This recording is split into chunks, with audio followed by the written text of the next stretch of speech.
infantry soldier, former professional fighter, college graduate, author, poet, warrior, comedian. Worked in the following professions: soldier, fighter, financial planner, investment banking, mortgage banker, real estate agent, retail. Has received the following awards: 2 times Purple Hearts, 2 times Combat Infantry badges, Airborne Wings with Combat Jump Star, Expert Infantryman's Badge, Green Beret, Ranger Beret, FFKA North American Champion Belt 1998. Entered the Army as an infantryman in 1986. After only 5 months, he was top 50 caliber gunner, a top MK-19 gunner in his battalion, expert with M16, expert with M203 grenade launcher, expert with pistol, expert with M60 MG, expert with the SAW, and took 3rd in Soldier of the Division in 1987. One of 3 enlisted soldiers to be sent to airborne school from a straight leg infantry division since the closing of the Vietnam conflict. He was wounded in Panama while involved in an operation. He was run over by an enemy truck within 30 seconds of landing on the drop zone and still fought all night with a dislocated right hip, torn knee, tendons, and a 3rd-degree sprained ankle, not to mention the concussion sustained when struck by a vehicle moving at speed. Wounded by an IED in Iraq. He was called a murderer and assassin in court, and his wounds were used as a basis to justify the loss of his children. In 2005, Popp was a man leading 159 soldiers in combat. By 2007, he was living out of his car, homeless. He was written off by his wife, his country, his family, and had to come to grips that as a man, he was totally and completely expendable.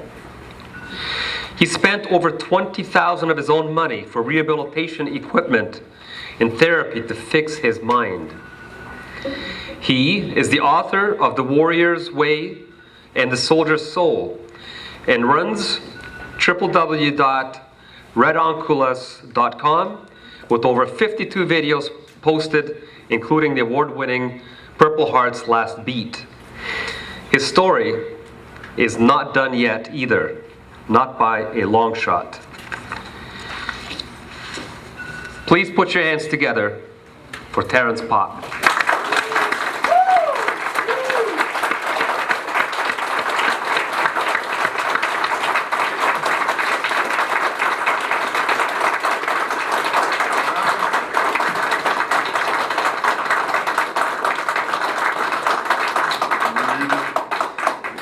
You're good. Am I on?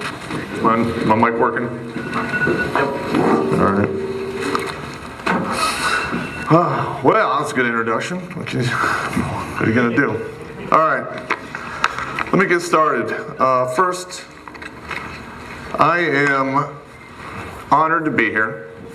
I pulled some strings for this venue to be at this location.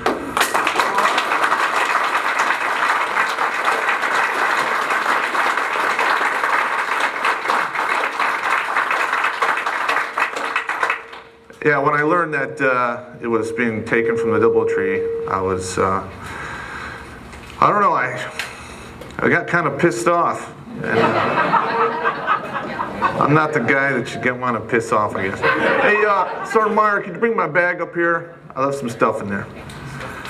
All right, yeah, what can I say? As a person over the past 28 years who has been, in the military system, I've seen firsthand a lot of the carnage and waste that takes place during this fiasco that we're going to call family court. Stand by.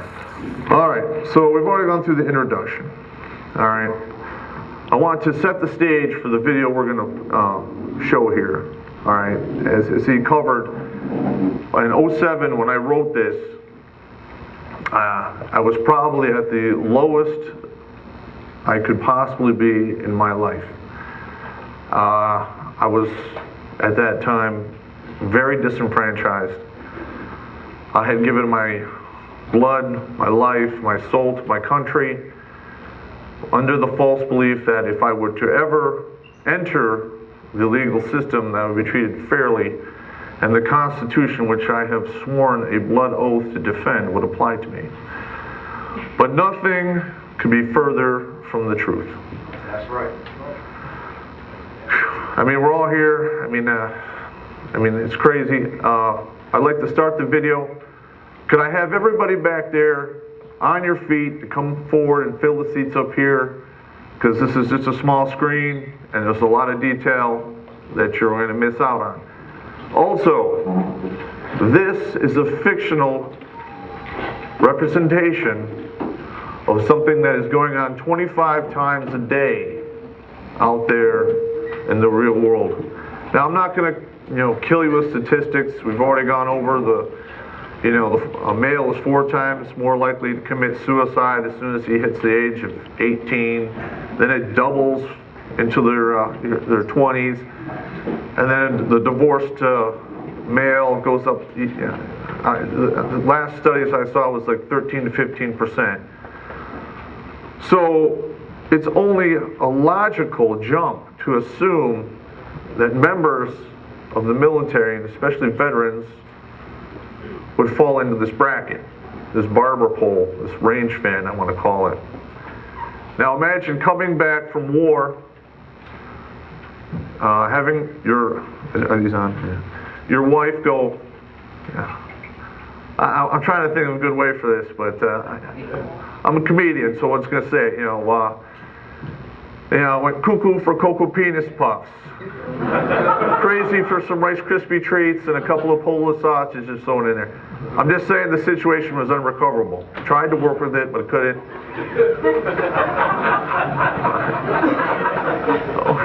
I mean, what are you going to do? So, I filed for divorce. She filed for divorce. Mine got there 20 minutes before hers, so they had to use my paperwork. My paperwork was very amicable. Okay, I was like, Grant, got it. You're going off the deep end. You're having whatever crisis you're having. Got it, cool. We're gonna drive on. I'm gonna have half my kids' lives. You do what you do, and I do what I do. But no, she wanted the check. Okay, she was willing to sacrifice all of that time for a check. So the games ensued. I left on a 3-week mission because I was unemployed. I got put on short-term orders to go run a few machine gun ranges for a military brigade. And when I returned, I walked in the door and was greeted by my 2 daughters, who were very young at the time. Well, my 6-year-old chocolate lab ranger was missing. And when I inquired to where my dog was, I was greeted with a cold look and an answer, I told you I did not want you living here. Needless to say, I never saw the dog again. Okay, so you have the PTSD, the TBI issues, now I'm getting divorced, you took my dog, all my money, my home, and left me in a lurch. Now, if she had a dog, and that dog disappeared, I would go to jail. But that didn't even come up. They wouldn't even discuss it. It was just a piece of property. No matter what no matter what the dog meant to me. And I took that as a warning that if this person who I had known for a third of their life could serve me up such a harsh and vicious betrayal, she could do anything. So to this date, I only communicate with her via text or email. My policy is, you don't get within 30 feet of me, you don't enter my property. If it can't be put on a printer or subpoenaed into court, it does not happen. because the VAWA laws are real, and they're ending military people's careers, law enforcement men's careers, at alarming speed. Okay, so can I dim the lights? Can we start the video?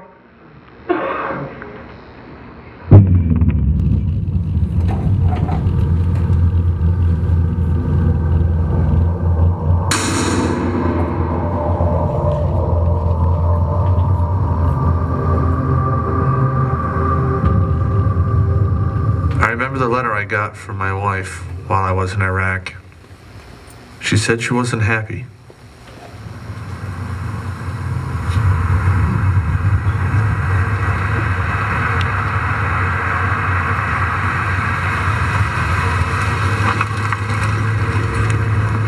Others came home to a hero's welcome.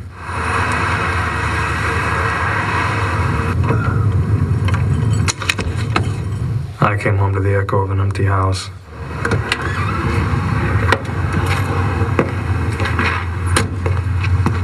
I lived with my children for 8 years. I raised them when my wife worked. I fought for joint custody. I was called a murderer and an assassin in front of a judge. Why should I miss out on raising my children just because she isn't happy? I make $45,000 a year. She makes 40. After taxes, child support, child care, health care, I have $18,000 a year left to live on. I followed the rules. I went to the so-called friend of the court for some relief. They just said, it's the law. When I got laid off from work, I went there again, 4 times. Showed them the paperwork, and each time they told me I was in skilled trades and it should be easy for me to find a job.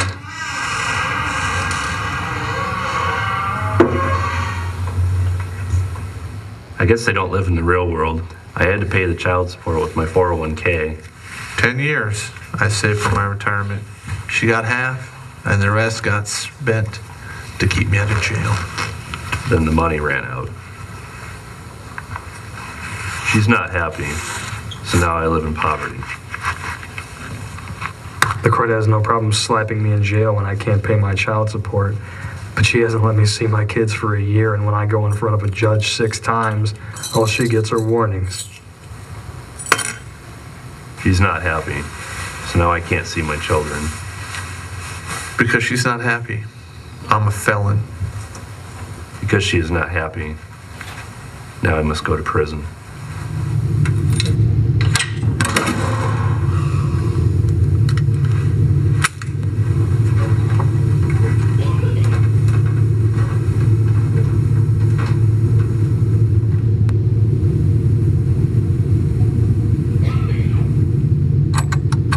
I got called up to go to war for my country. I got sent 7,000 miles away to bring freedom to those oppressed. Now my country has stripped me of my children. Now my country has forced me into poverty and servitude.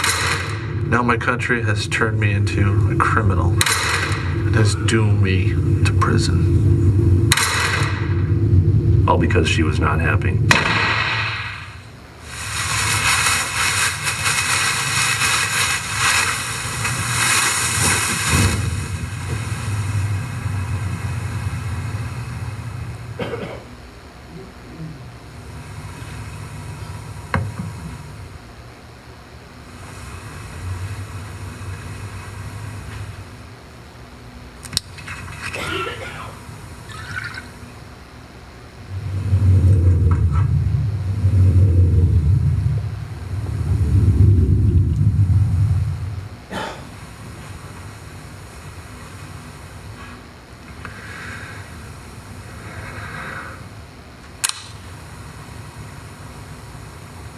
I don't deserve this.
That was, I was down, okay, cool.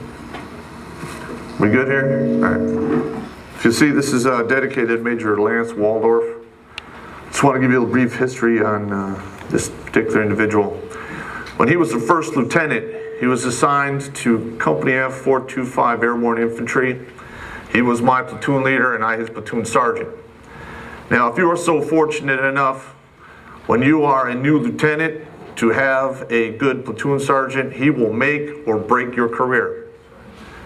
He will teach you what is not in the books, the wisdom between the pages, and guide you through your successful command, which you will carry on for your military career.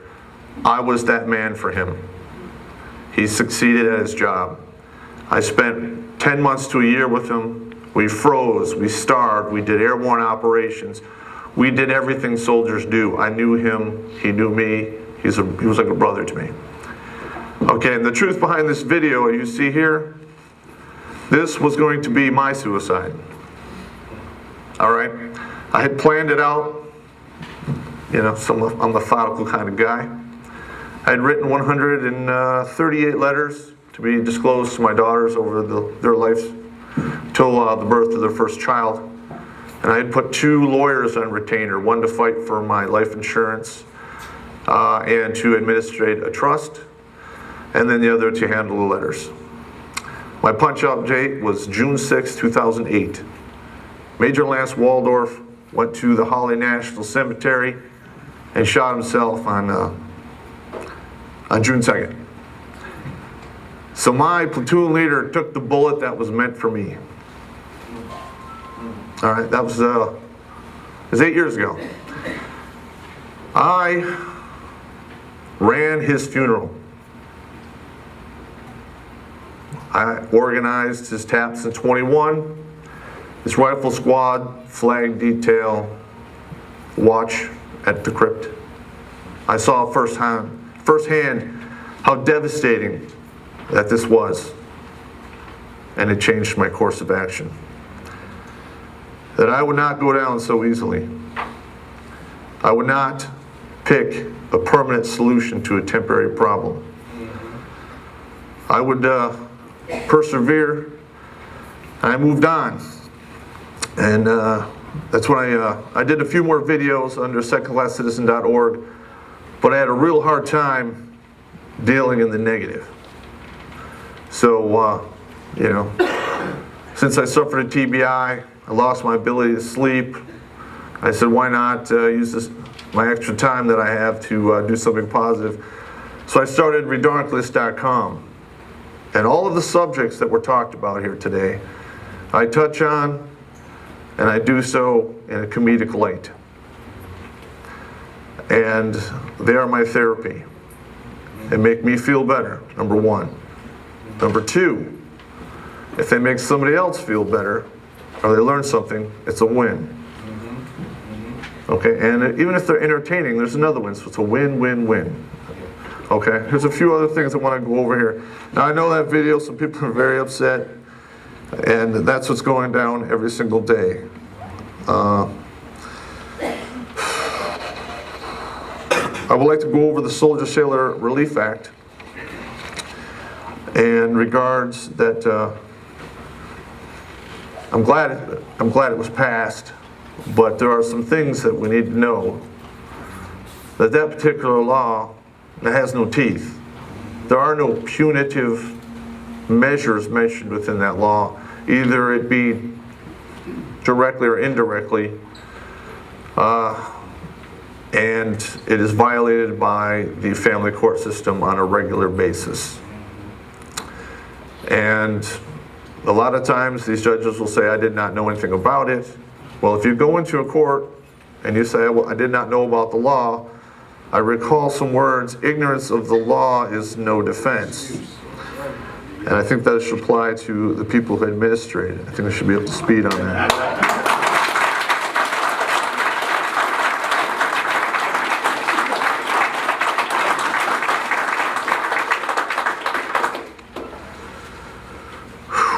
All right, so I dissect things using math since I worked in that field for a while. If you have a child and you fight for custody, you'll probably lose because they've already gone over a lot of the stats.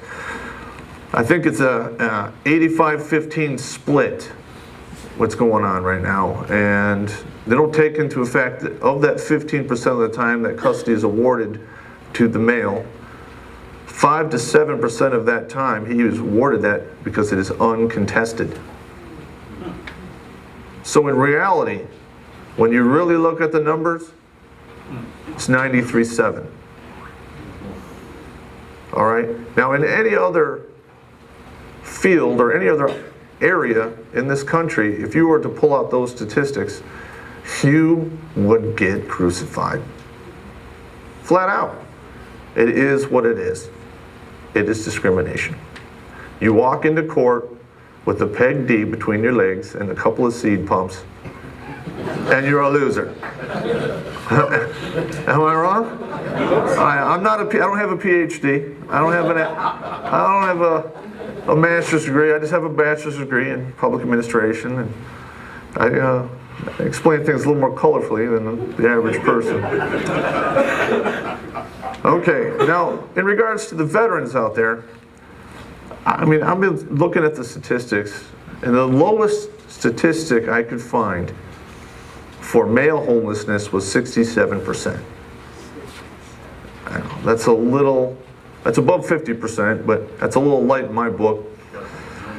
And of some of those statistics, I got this one from a credible study. I believe it was done by the VFW and the American Vets, that of those male population, 32 to 40% at one point or another served in the military. Now what is going on? We have to ask these questions. We have to raise the flag and ask why. Have it studied. I want to know what's going on. There's a failure somewhere, and it needs to be corrected. Okay? Let's see.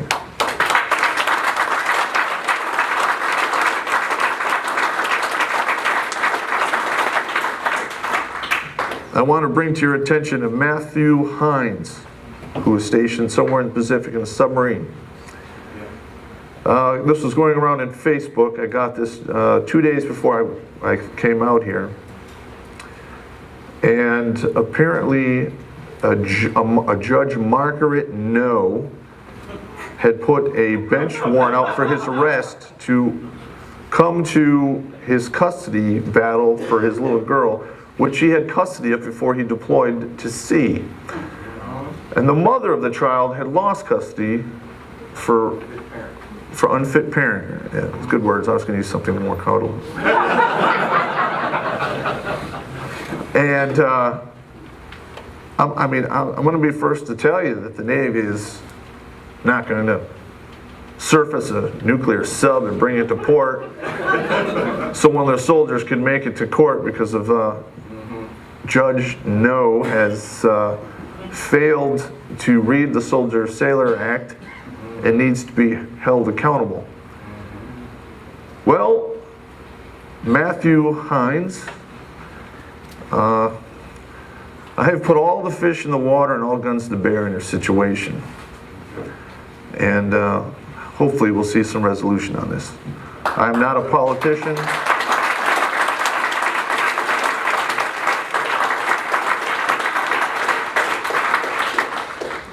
I'm just a dude that suffers from EGS and a little bit of early onset of OCD, and that would be evil genius syndrome and early onset of old creepy dude.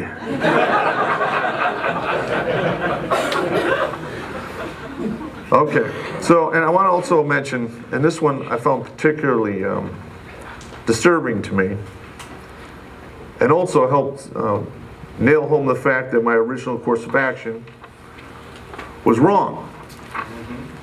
It would have meant nothing except nothing but heartbreak and misery to my children and my immediate family and friends. I want to bring your attention to a Thomas James Ball, born February 21st, 1953, and he died on June 15, 2011. Mr. Ball was drafted and sent to Vietnam, where he served honorably. He was discharged with full honors and benefits. He decided to make the ultimate sacrifice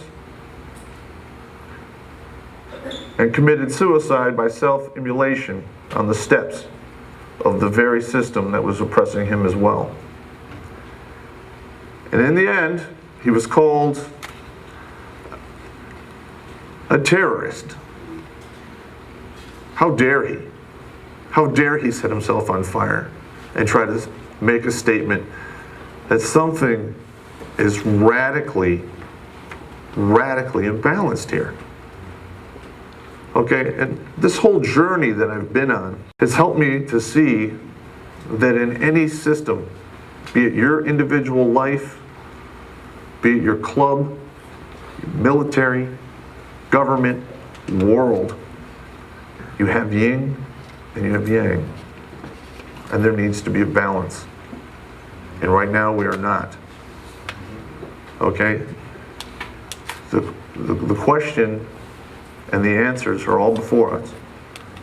We have the largest prison population on the earth. And there's a lot of information you can get from them because they're not going anywhere. The answers are there. You just ask them. As people have, but nobody has listened. I've seen the studies, and they're not pretty. Okay, and my final point here is a statement made thousands of years ago during ancient Greek by a man called, I think it's Heracles. And back then, when you hit the age of some of the areas 15, some 16, they would put you together in lots of 100. And in his youth, this was done to him. And when he reached the age of 30, he was expected to train his share of lots, because that whole military worked off of a phalanx. And these are his words, and I've actually seen them come true when it was my turn to train soldiers. Out of every 100 men, 10 of you shouldn't even be there.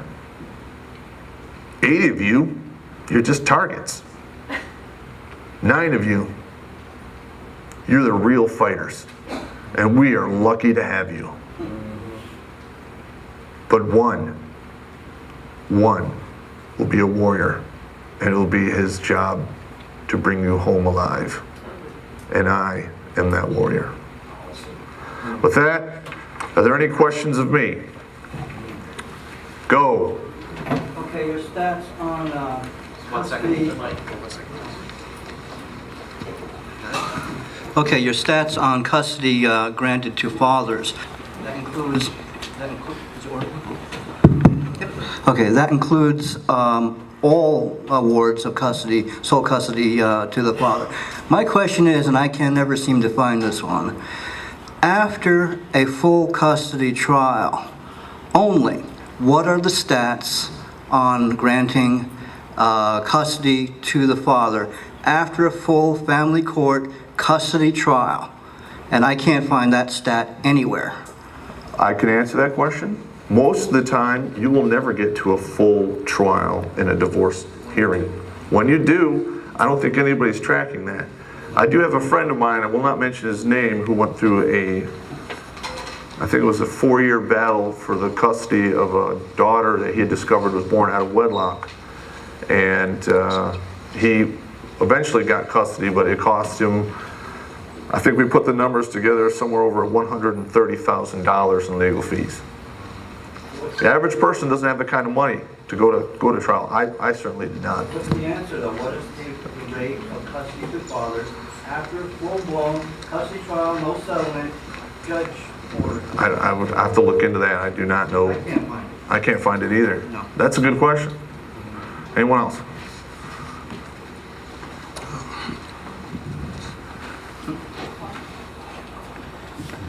Yeah, hi. I don't have a question. I just wanted to say thank you. All right.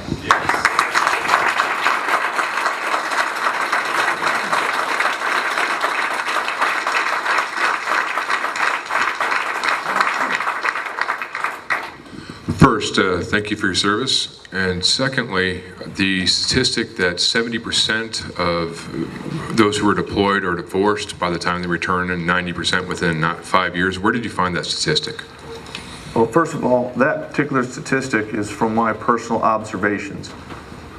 Maybe it's different for the military in general, but combat troops, men that are up in the front lines or subject to high deployment rate, is very, very close to that number. Again, I'm just speaking here as a dude, and these are my observations in my opinion.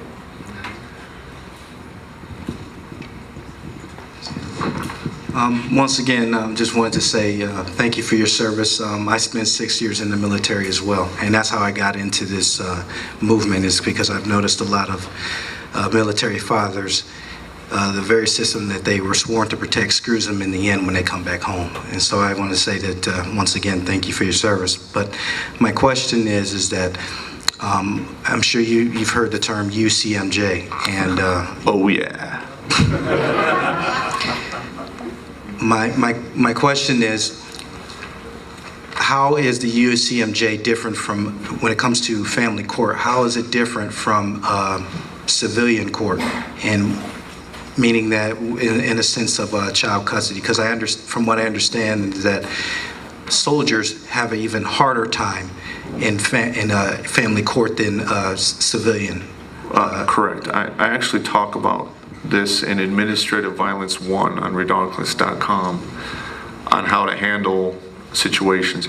Now, from my observation in my times, it usually did not go well for the service member when they're involved or embroiled in a bitter divorce or custody battle. So let me just set the record straight. I've been a team leader, 4 different teams, squad leader for about 6 squads, platoon sergeant for 5 different platoons, a first sergeant for 4 companies, one of which was in Abu Ghraib prison in 2004 in the Sunni Triangle, belly of the beast. I have seen over and over and over again the same patterns. If you are in the service and you have children and you go through a divorce, a large portion of these service members will opt to get out of the service to follow their children. Okay, and now I have to go find a new person to replace them, and he might have a bunch of other experience that is irreplaceable and I cannot put a dollar amount to. I have, one individual I speak with on a regular basis who after 12 years went through a bitter divorce, were some false allegations. He was barred from reenlistment. His career came to an end. Now, this particular individual was a SIGINT intelligence guy with the highest level of access, who could read and write 4 Asian dialects and speak an additional 8, and that meant nothing. You can't replace a guy like that. Okay, now, I've also seen, and I was privy to some of the soldiers' chain of command making unreasonable requests and demands, which fell out of the scope of their command. Now, fortunately for those particular individuals, I was within earshot and I raised a hand and said, oh, wait a minute. We're not going to have him give all kinds of money and do all kinds of things unless there's a court order. We follow the law, if there's court order, we do it. If not, there's a JAG, and there is other avenues, the civilian avenues that need to be addressed first. But there are times when the service member's chain of command doesn't have knowledge of what's going on and makes unreasonable demands of the service members. It does get much harsher. That's why another reason they get out. It's very devastating. Anybody else? Yeah. The mic is just checked. You can shout out. Have you seen any instances of paternity fraud in the military? Okay, paternity fraud. Have you seen any instances of paternity fraud in the military? All right, first of all, let's just put a little comedy in this, okay? When I was 17 to 22, I was slinging seed like an old bird feeder. All right, I'm not gonna lie to you. It's just what it is. Okay? Have I specifically seen anyone have to pay for a child that's not theirs? Yes and no. I have never seen it go down like you have seen, but I've seen service members who got married, adopted children that weren't theirs, and then had to pay a child support on those children. And I believe I've covered that in Dupe the Next Dude, and in your particular instance, I covered it in DNA Getaway.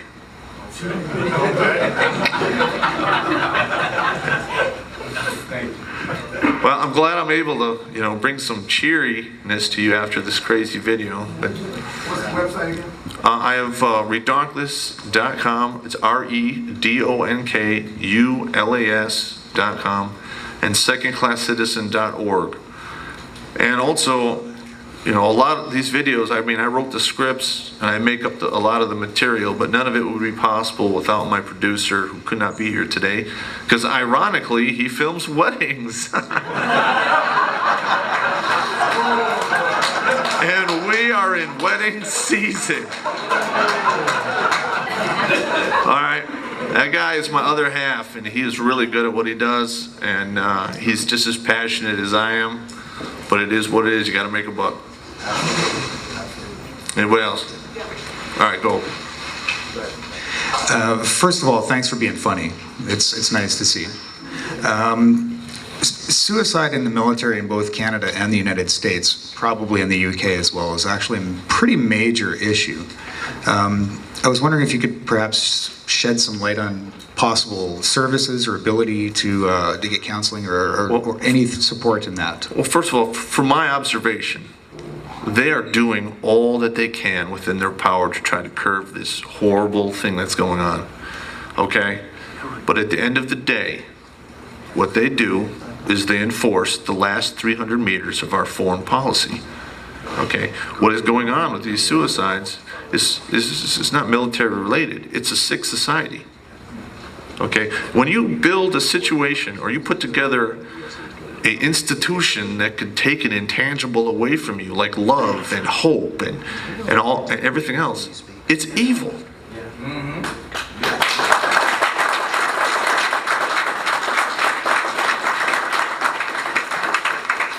To be honest with you, I've seen the programs, and really they're doing a fantastic job with what they have. I think it would be much worse if they weren't. So, all being said, it is what it is. Yeah. I've got one more question. I don't know if I'll get it. This is an actual question. I'm a veteran. My experience in the military was that as men were stripped by family courts, and I did see paternity fraud cases in the military, the military command turned their backs on the soldiers. That's what I saw. I'm not speaking to the services that are provided for soldiers after they come back from combat and the support that they're getting.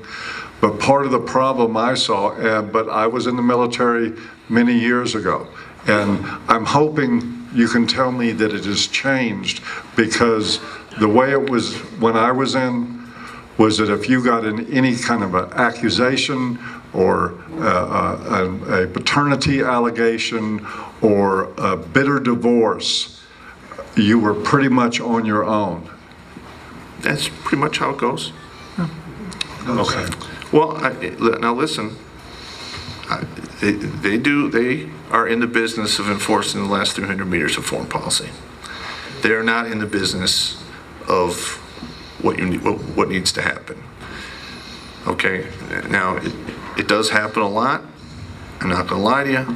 But, you know, as a former first sergeant, I've had to deal with these issues. I myself did not turn my back on these soldiers. I told them where to go. I picked up a couple times to take out the yellow pages and go, hey man, you're gonna call this guy here and we're gonna talk to him. And how about you find out what his retainer is, and we'll put an allotment so your pay can go to pay for his, you know, what needs to be done. And you just have to care. Obviously, there's some stuff that went on when you were there that you didn't have that. So, I mean, at the end of the day, I always try to be the sergeant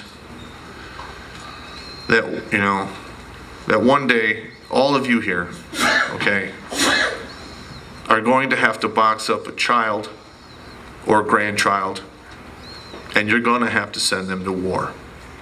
Okay, maybe it'd be a niece or nephew, but it's going to happen because war is not going to go away. It's been here since the beginning of time, and it will be the end of us. Okay, now, this is the sergeant I try to be. That when and if that day comes, you will get on your knees and you will pray to the great Maker to protect your loved one. And then you will pray for your loved one to fall on the books of a sergeant such as I. It's just that simple.